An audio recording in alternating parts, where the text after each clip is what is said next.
Okay, kids, it's time for another episode of the Fueled by Weird podcast, the only geek network podcast that is a member of the Lord of the Trident Metal Army. I'm Chris Daly, and today I have the pleasure of chatting with Ty Christian, aka Fang Von Wrathenstein, the lead singer of one of my all-time favorite bands, Lords of the Trident. Ty, how's it going, man? It's going great. Great. Thanks for having me. Excited to be here. Dude, I'm so excited that you're here.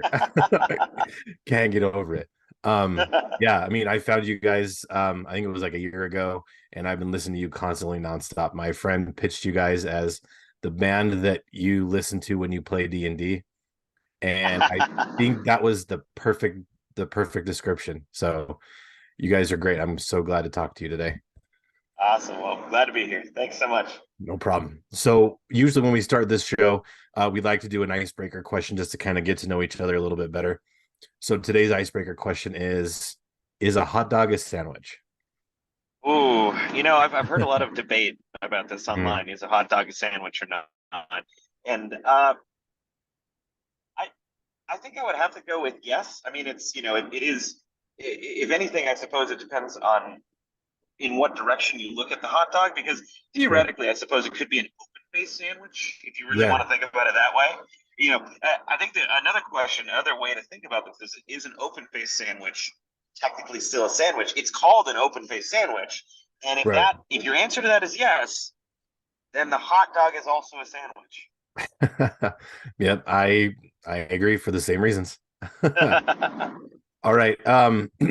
So with the concept of fueled by weird, it's the things that you're into, the things that make you who you are, your hobbies, interests, all that. That's the stuff that fuels your weird. So, in addition to music, what kind of things are you into?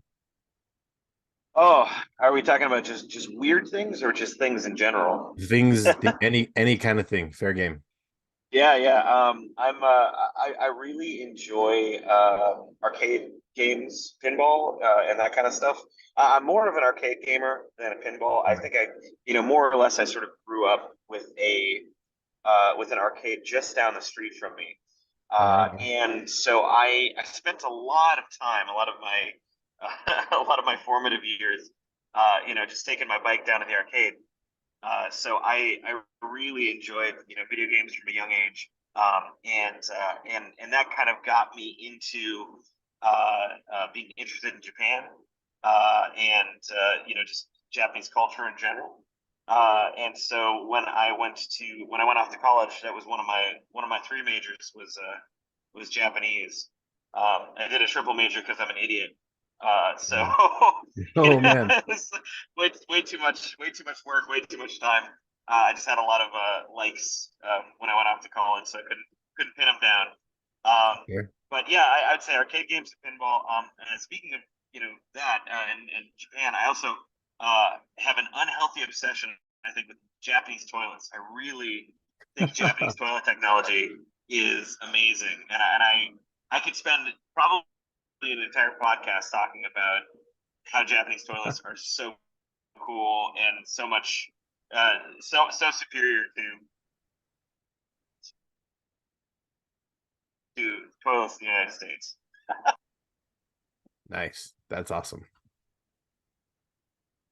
Yeah. Cool. All right. Well, let's get rolling into, the show. Um, what was it that originally inspired you to get into music? Uh, Originally, it was actually my grandparents. So um, my grandma and grandpa they met doing music. My grandpa had a band. It was a polka band. It was Yeah. up north in upper Wisconsin, and he and my grandma put this band together. They were very popular. They played to like standing room only in a bunch of clubs, and I saw the posters on the wall and I saw the pictures of them performing on stage, and I always just thought it was so cool. And when I was because of how important music was to my side of the family, this is my grandma and grandpa on my mom's side. My mom was very adamant about getting me into piano lessons and then later vocal lessons.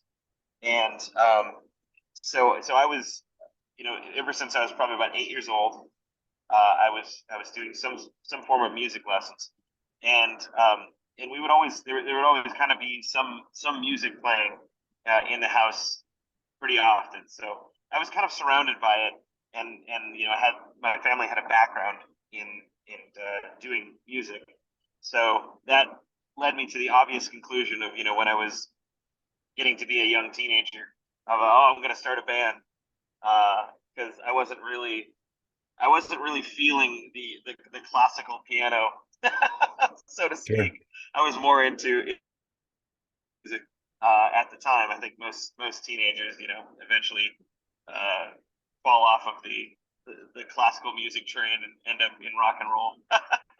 So so yeah, I started up my own band when I was 14 and a half, something like that. It was a little garage band, and you know, I'm forever thankful to my next door neighbors for putting up with the noise of my, you know, probably like mildly terrible high school garage band. Oh, But we, you know, we persevered, and we had a lot of fun making music. And then when I came down to college, I wanted to keep the band going. Ended up starting a new one because the rest of the guys, you know, the other guy that I was playing music with didn't want to continue. So started a new band in college, and then near the end of college is actually when Lords of the Trident started, because the band that I started in college was kind of, we were all going our separate ways. okay. There were, you know, like our bassist was going off to grad school, and this guy was going, you know, off to law school over here, and we were just kind of splitting up. Everybody's going to different parts of the country. So we started Lords of the Trident originally as kind of a little fun side project on for a summer. We didn't think we were going to do any longer than, you know, like maybe a couple of shows, 2-3 shows, Yeah. and then it sort of exploded in popularity, and I still don't know how, but you know, it was one of those situations where it's like we when we played our first CD release show, this is our first album that came out ever. Yeah. The place that we played, it was like a 120 capacity venue. It was full. It was like, I think we had 140 people in there. Oh, Like, it was wow. over capacity, and people were like singing along, which I never experienced before in my other band in college or in high school.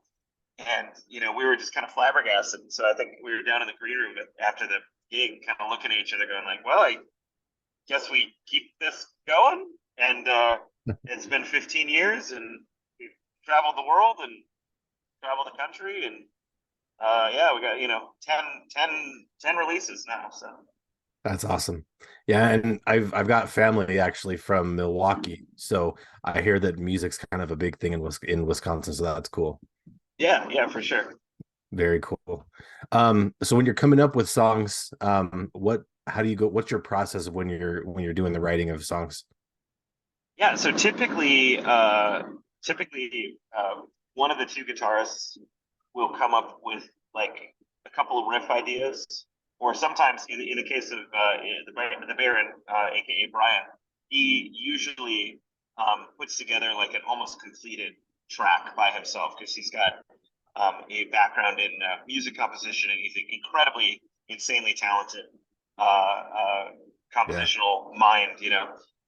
So we'll either have a piece of, you know, we'll have a couple riffs that we'll throw together, or Brian will have a full song, and then they usually bring it to me next, and then I'll sort of like listen to the song and kind of feel out, you know, what it sounds like. Like, oh, does this sound like, you know, we're battling a dragon? Does this sound like we're, you know, racing motorcycles at night? Does this sound like we're, you know, like something like that, you know? Yeah.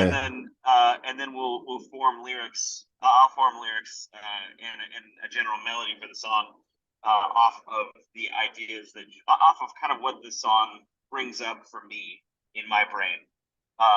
And that's basically how we do it. So we usually do that. Once I have lyrics or, you know, rough melody or whatnot, we'll make a demo.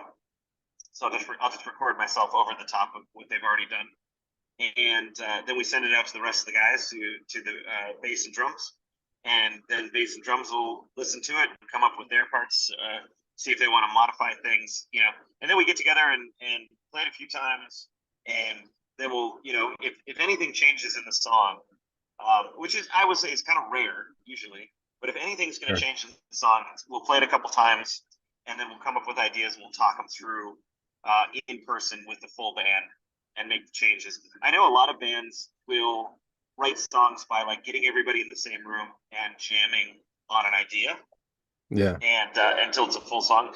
That just doesn't work for us, And not to say that that's the wrong way of doing things. It's not. It's just that Yeah. we, for whatever reason, the process of writing songs for us is a lot easier and a lot more fruitful when we do it alone, individually, and not as a group. Sure. There's less kind of like noise, so to speak, if we do it by ourselves. So yeah, so that's typically how songs are written. Guitars first, then vocals, then bass and drums, and then we make the final tweaks. Nice. And like you said, there's not a right or wrong way to do it. You just have to find the process that works for you. And if that's the way that works for you, then, if it's not broke, don't fix it, is what they say, Yeah, exactly. Awesome. Now what about for inspiration? Like when you're looking to find the words to go with the music, what is it that you do to get inspired? Oh, well, I mean, I would, it probably comes as no surprise to anybody out there, but most of us are pretty big nerds, so we love consuming, like fantasy media of all kinds, Sure. especially video games and movies. So I think a lot of the inspiration for songs sort of come from tropes in that media, and come from characters in that media. We're working on an EP right now, and the working title of it is the VGEP because it's all songs like related to video games. So I think that when sometimes you're sitting, in the shower and your mind just goes blank, and then all of a sudden you come up with a really good idea for a song or a really good idea for um, for like a storyline. And sometimes that works. Actually, I would say for me, most of the times that works. It's like Yeah. that's why I like taking so many showers, because it's like I get to kind of like go into this zen moment, just empty my mind, and then that's usually when inspiration strikes. That's Yeah. kind of my writing spot. It's always the shower. Yeah. Um, but sometimes inspiration just kind of comes out of nowhere. Sometimes you really got to work, consistently to find something that works for that song or works for that kind of story that you're putting together. And sometimes it's a mix of that plus borrowing heavily from you know fantasy pop culture. Your Lord of the Rings, your video games, your Witchers, your that kind of stuff. Um, and I think that the um, the like material that we consume definitely heavily influences the writing choices that we make, as does the current situations in our lives. I mean, I think during the pandemic, a lot of people kind of wrote more melancholy, sad material, and we were no exception to that. Yeah. So I think it's a combination of influence from many sources. But if I had to pin one down, it'd probably be like fantasy video games and fantasy movies and TV shows probably. Nice. That's awesome. So, how did you guys come up with the name Lords of the Trident, and how did you decide to, have kind of like a fantasy theme for the band? God, I wish there was a better answer for this. I get this answer I get this question all the time, and so how it happened was one night the original guitarist. So there's two Brians in the band. There's Brian number one and Brian number two. Okay. Brian number one was our first guitarist. He and Aki, who's still the other guitarist in the band. They were friends. It was our junior year of college. We were sitting in the dorm rooms. Aki and I were living together. We were friends, and we were living together. And we were sitting in the dorm room, and those two were jamming, and they worked out like a song. They worked out the ideas for the song. Mhm. I was still, I was still with my other band, and we had no intention of starting another project, starting another band. Yeah. But I was in the room, and I think I was like playing Counter Strike or something, and I had my headphones on, and he tapped me on the shoulder, and he's like, sing something, sing anything, and we didn't write any lyrics, so he grabbed me and he's like, yeah, just sing something over here like Man of War, or something like that. And I was like, I don't know what to sing. And so he hit record, and I just started singing random lyrics, random kind of like big dumb fantasy lyrics. Yeah. And and he and it ended up like those were the lyrics that remained on that song, even when we became a band. But once we'd finished it, right, Yeah. we wanted to put it up on Facebook, because it was back then. I'm going to sound old when I'm saying this now, but like back in my day, but Facebook at that time was only for college students, and Yeah. you had to have a .edu address to get onto Facebook. And the only people that I knew on Facebook were people who were like in the dorms in my area. So we thought, oh, it'll be fun to put this up on Facebook, and a bunch of people like in the dorm, a bunch of our friends in the dorms will see it, and they'll hear the thing that we were like working on till 3 a.m, Yeah. And we finished it. We bounced it down to an MP3, and it the title for the song, we knew what we were going to call it, but the artist blank was just sitting staring in our faces like, what do we put here? And it Mhm. was, and as we were doing this, it was 3 a.m, and we didn't want to just put like Ty, Aki, and Brian, because it's like that doesn't fit the song. The song is this big, like power metal thing. Yeah. And so Aki looked at me and he's like, Ty, what should we call this? And I was like, it was 3 a.m, so my brain wasn't working right. And I was like, Lords of the Trident Unite.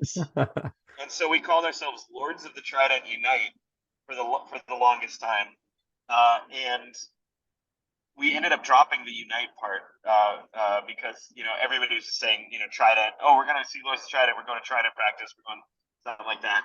So yeah, we were Lords of the Trident Unite for a while, and now we're just Lords of the Trident. So it literally it has no meaning. It was just like 3 a.m. brain. Think of the most epic thing you could name a band for an MP3 you're going to put up on Facebook. That's the origin of the name. That's awesome. And yeah, I mean, Yeah, sometimes at 3 a.m. that's when you get the best ideas, or just the early morning. You got sleepy brain. Sometimes the craziest and sometimes the best stuff comes then. And yeah, don't worry, absolutely. and don't worry about dating yourself. I'm assuming that we're probably pretty close in age, so I feel just as old, so I get it. Well, for any youngsters listening to the podcast, like, There you get off my damn lawn. go. All right, so you had mentioned new songs coming, and I remember your live stream you did recently. You had talked about the new songs, and they sound fantastic, by the way. Um, are those, are you getting close to a release date on those, or are you guys kind of getting close?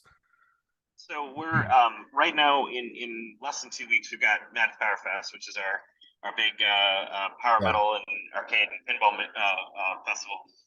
And right after that's done, we're gonna go into recording mode.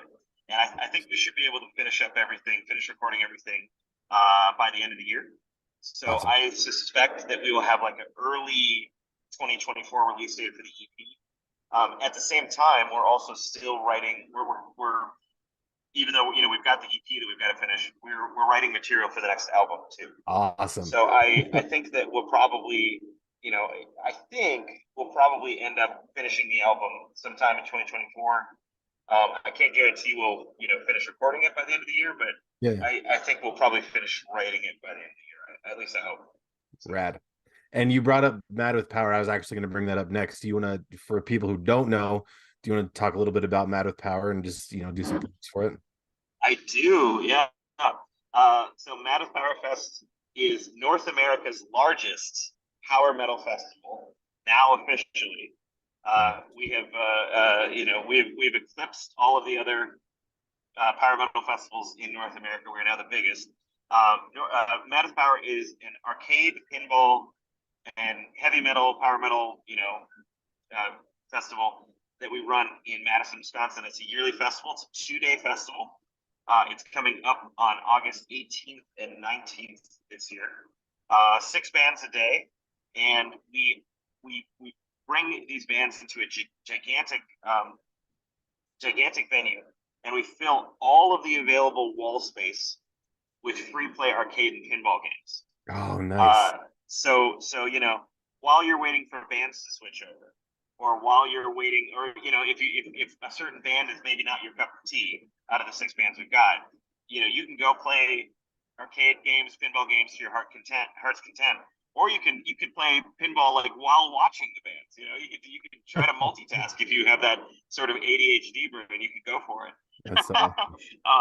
But yeah, we've been running this. This is our 6th year. 7 if you count COVID, but not a lot of people count that. We did like a virtual festival. Gotcha. So this is our 6th year in person, and yeah, we've been doing it since 2017, slowly building it up, and we are now the biggest power metal festival in North America.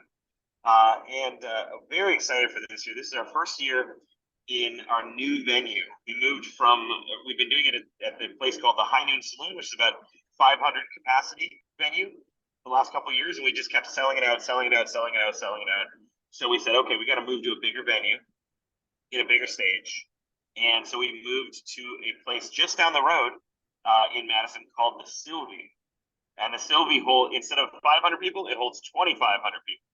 Oh, nice. So that's awesome. So we're capping the attendance at 1,500 though, because the one thing we're trying to take all of the bullshit out of like music festivals. We're trying to make everything as easy as possible for the people who come to the festival. And one of the things that I don't know about you, but one of the things that I don't really enjoy about a lot of music festivals is how crammed it is when you have so many people in one room, and how hot it gets and all that. I like Madison Power. We're going to try to give everybody a decent amount of personal space at a festival, plus provide arcade and pinball and a really good time.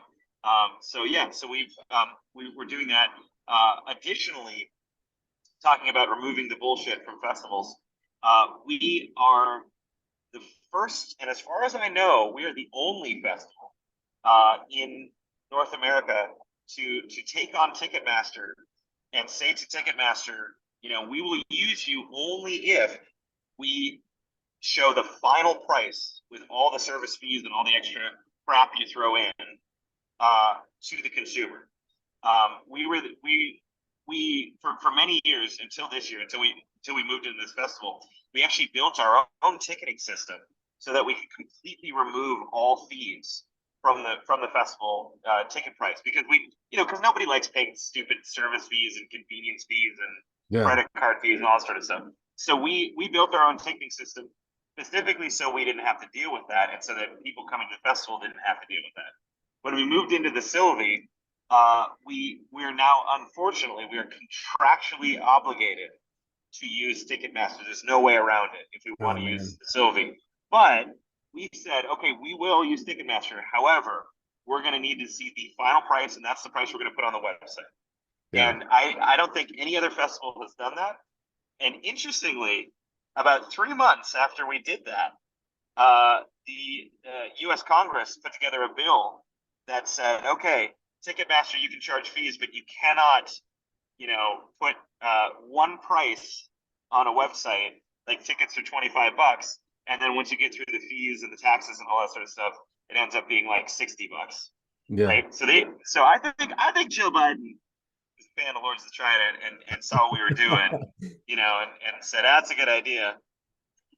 Probably not, but Hey, you guys are trailblazers. You can take credit for it. Yeah, sure. I'll take the credit. Yeah, just do it. Own it. That's It's we're really close to this year to this year's fest. We're 80% sold out. nice. We've got over 1,200 people coming at this point. We have dates for next year. Next year is going to be the first weekend in August 2nd and 3rd. So if your listeners can't come this year, they can come next year, and next year's going to they're crazy, awesome lineup. So I'd encourage everybody to check it out.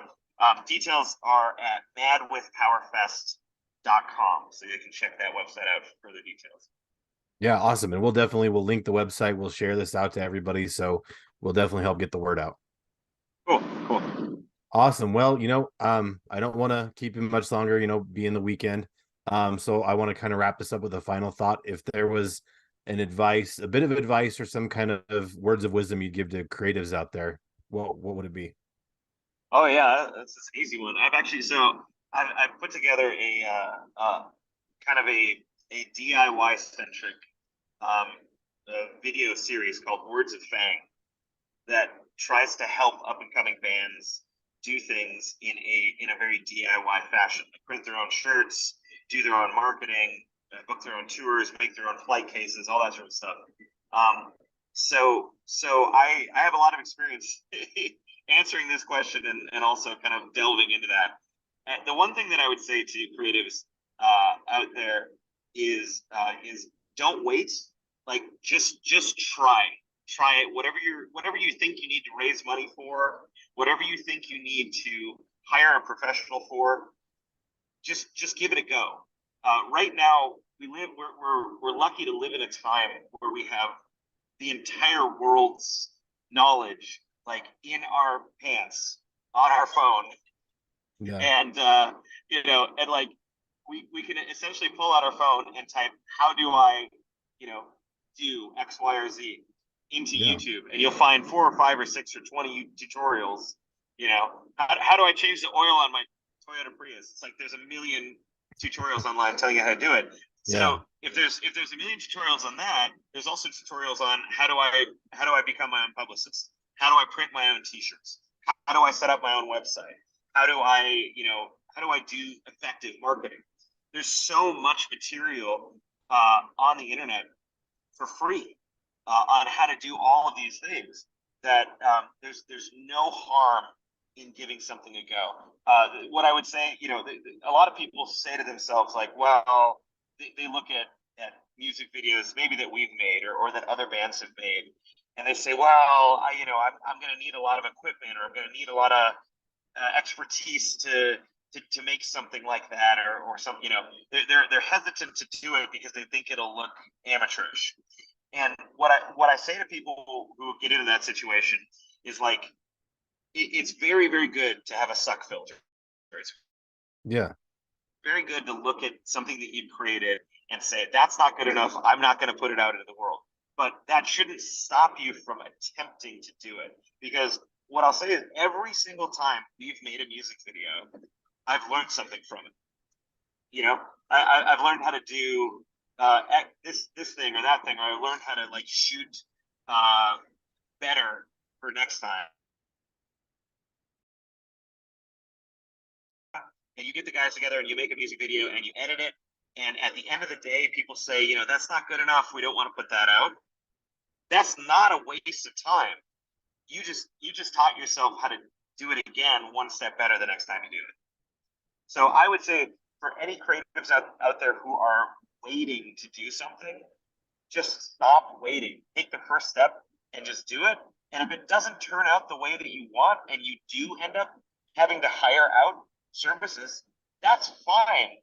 But I'll give you like a 60 to 70% chance that the thing that you create, if you put enough time and effort into it, and if you read up on how to do it on the internet, you'll be able to do it just fine.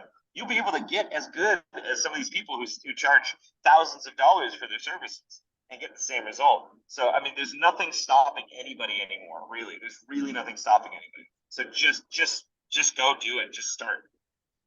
Yeah, and I think that's good advice, because you learn that thing, and then if you get good enough at it, you can start charging the, whatever to start doing your own services. Like here's the crazy thing, and I think it's okay for me to announce this, but so I started making music videos for Lords of the Trident, and I started by just borrowing cameras from like our local library, and I learned how to edit by looking up editing advice on YouTube back in the day. And I just, kept making videos, kept learning from the experience. The next one was better. The next one after that was better. The next one after that was better. now I'm making music videos that I would consider to be, mildly professional or maybe even professional level. And Unleash the Archers has just hired me to make one of the music videos on their upcoming album. Ah, So that's like, awesome. so this is exactly what you said. It's like the more you learn and the more you progress, not only do you make things for you and not only do you help your business and your creativity move forward, but yeah, eventually you're going to get to the point where you're just as good as like a professional video company or a professional, insert whatever you're doing Yeah. here, like a professional web designer, professional promotion, you know. Yeah, absolutely. So yeah, just you just need to start. You can't be afraid of like messing up. That's it. Yeah. And that's awesome. Brittany is an amazing singer, and I'm so excited for you. That's Yeah. amazing. Yep. Yeah, I mean, I'm. and oh, go ahead. I was just gonna say I'm very excited to see them. Yeah, see them again. Yeah, it's awesome. And like you said, your music videos are incredible. I mean, even to the point where I was watching the video for Charlatan, and my wife was like, "Wow, the only light is that fuse light. That's incredible."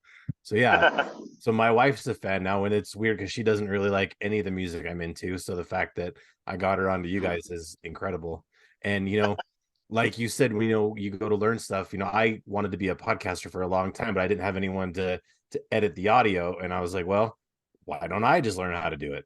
So, like you said, I got on the YouTube and Googled it, and I'm not the best at it and I'm not super great at it, but I can edit it enough to, put a show out there, and, I Yep. can on that and get better. So, if exactly like you said, if you can't do something, instead of trying to hire somebody, try to do it yourself first. That's incredible advice.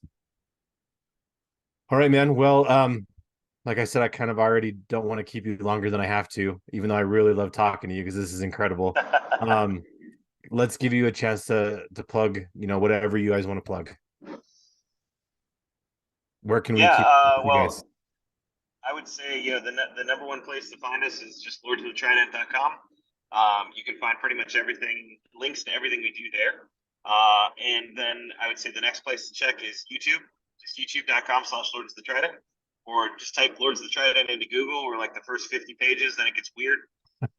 So do that. If you really love what we're doing, if you want to help us out on the road, toss us a buck. You can join our Patreon. We've got all sorts of levels starting at just $1, where you get extra exclusive stuff and you help us out. Patreon.com/Lords of the Trident. We're on pretty much every social media out there at just like at Lords of the Trident. And definitely check out Mad with Power Fest. That's our big festival coming up here in a couple weeks. Make some plans to attend it this year or next year if you can. And yeah, thanks for listening. Thanks for supporting us. Thanks for watching and all that sort of stuff. Yeah, for sure. And I can definitely vouch for the Patreon. I've not ever subscribed to a Patreon ever. You guys were the first one, and it's definitely worth it. All the perks are worth it. The t-shirts, the Japanese tour short is Yeah. one of my favorite shirts ever. Thank you. So it's definitely worth it.